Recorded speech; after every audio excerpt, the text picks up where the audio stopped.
महाराज जी, मैं एक गृहस्थ हूँ, अपने पारिवारिक और सामाजिक जिम्मेदारियों को निभाते हुए नाम जप का भी अभ्यास कर रहा हूँ। महाराज जी, गृहस्थ को अपने जीवन में कब उसे अपने समस्त पारिवारिक एवं सामाजिक जिम्मेदारियों से, मतलब इनका कहने का भाव है कि कब ऐसा हो जाना चाहिए कि अब सब समर्पित करके मैं भगवत मार्ग। हाँ, जब पुत्र शयाने हो जाए, उनका ब्याह हो जाए, तब तक घर में रुकना चाहिए। और जब ब्याह हो गया और सयाने हो गए, अपने अपने कार्य में लग गए, फिर अपने को हटा लेना चाहिए, धीरे धीरे की तरफ बढ़ना चाहिए। धामों की यात्रा करनी चाहिए।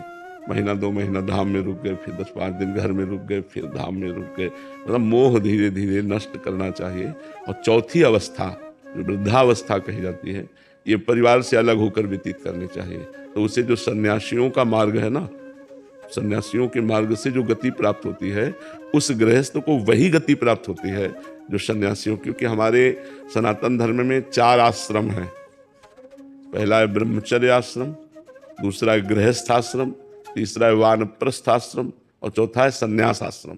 पालन करना चाहिए मनुष्य शरीर में। तो पहला ब्रह्मचर्य आश्रम, दूसरा गृहस्थ। अब गृहस्थ में जैसे आपकी संतानें पढ़ लिख गई, उनका ब्याह हो गया, वो व्यापार नौकरी आदि में रत हो गए, अब अपने को हटा लेना चाहिए और फिर बिल्कुल निर्मोही होकर भगवान को समर्पित करके फिर वनवास करना चाहिए। तो अब वो ऐसा समय नहीं रह गया कि हम जंगलों का कंदमूल फल खाएं। ऐसा समय नहीं रह गया। समय के अनुसार साधना होती है। जैसे आप पानी नहीं पी सकते कहीं का, पहले नदियों का पवित्र पानी गंगा यमुना का पी सकते, अब आप पी नहीं सकते, इन्फेक्शन हो जाएगा, मर जाओगे। क्योंकि बड़े बड़े सीवर लाइन गिर रही हैं, तो नदियों का पानी तो पीने लायक नहीं रह गया कि भरपेट पानी पी लो। अच्छा, कुआं रह नहीं गए, हैंडपैप चले, वो भी खत्म। या तो घर में अपने फिल्टर लगवाओ या 20 बोतल मिलती। देखो, बाहर कहीं शौच नहीं जा सकते आप, क्योंकि हर खेत में सब बाउंड्री, सब व्यवस्था है, ऐसे लोग डंडा मारेंगे। बाहर आप स्नान नहीं कर सकते, कहाँ कर सकते हैं? मान लो यमुना जी के सिवा आप स्नान, पहले जगह जगह हैंडपैप सब व्यवस्थाएं होती थी। अब हैंडपैप वाला समय भी खत्म हो चुका है।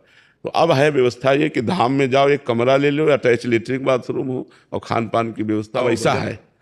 अब वो वानप्रस्थ नहीं रह गया कि जंगल के कंदमूल फल खाए और लंगोटी लगाए वलकल की और जंगल में बास कर। जंगले नहीं रह गए, जंगले नहीं रह गए, सब लोगों ने काट करके खेत आदि बना लिए। अच्छा, किसी के बेर अमरूद के पेड़ हैं तो आप तोड़ के खा नहीं सकते, नहीं पीट देगा। तो अब कुछ ऐसा नहीं रह गया जैसा शास्त्रों में लिखा है कि वानप्रस्थ कैसा कठोर तप करे। तो अब यह है कि धाम है, काशी है, हरिद्वार है, ऋषिकेश है, ऐसी जगह अपना कमरा ले ले और बास महीना 2 महीना 4 महीना या आजीवन वास करे और भजन करके परिवार से दूरी, शरीर त्याग दे। ये जरूर